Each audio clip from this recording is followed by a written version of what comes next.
Nakita nyo rin ba tong post na to? On behalf of lahat ng nag-i-interviews na Pinoy na hindi nagpapasa ng kapwa Pinoy, I'm so sorry. I'm sorry na hindi nyo kinakaya na sometimes hindi lang talaga kayo fit para sa role. Hindi ibig sabihin nun feeling namin tagapagmana kami ng companies. It only means na meron kaming standard na sinusunod galing sa mga kliyente namin, which is also our business. Kabuhayan din po namin yon.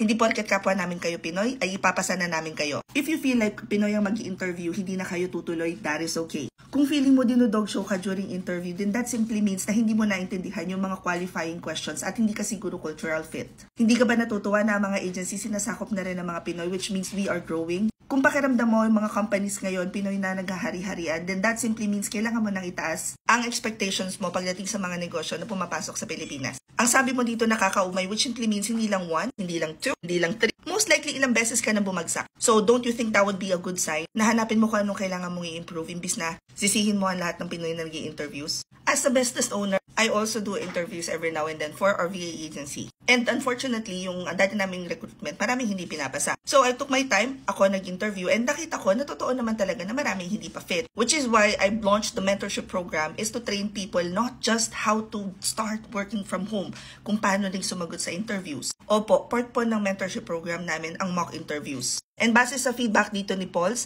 malaking tulong daw yung mock interview na ginagawa namin during training kasi may mga action items kaming binibigay sa kanila. Pagkatapos, sasagutan nila yon, papracticing nila, at pagkatapos, mas mabuboost yung confidence nila because alam na nila na moving forward, in case tanungin itong question na to, ito yung magandang form ng sagot. Also, practice makes perfect. Para sa kaalaman na nakararami, hindi lang po ako nagmamamaro. I've been trained and certified on how to do interviews since 2007 because I have been doing this since BPO days. At hindi pa man usong social media, marami na talagang fake it till you make it. Unfortunately, dahil meron na nga ngayong AI, feeling ng mga tao pwede na nilang gamitin yon para kunwari magaling sila or culture fit sila. That is why companies and businesses right now are already using not just human recruiters but also different AIs and system to filter candidates. So if candidates are using ChatGPT para makakuha ng isasagot nila sa interviews, you'd be glad to know na pwede rin gamitin ng ChatGPT para i-check kung fit nga ba yung in-interview dun sa role na hinahanap ng isang client. So let's just say Pinoy yung nag-interview sa inyo at pagkatapos nakapasaman kayo dun sa Pinoy pero pag-run sa ATS during paper screening at nakita nilang hindi talaga kayo fit,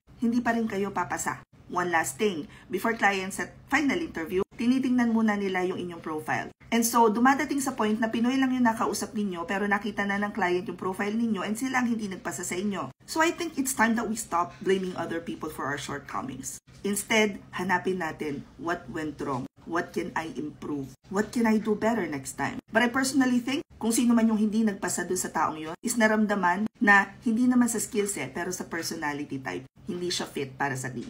Hope this gives a little more clarity at higilan na natin yung panggaganyan. Comment any questions you guys have about working from home. Follow for more work from home chismis. Bye!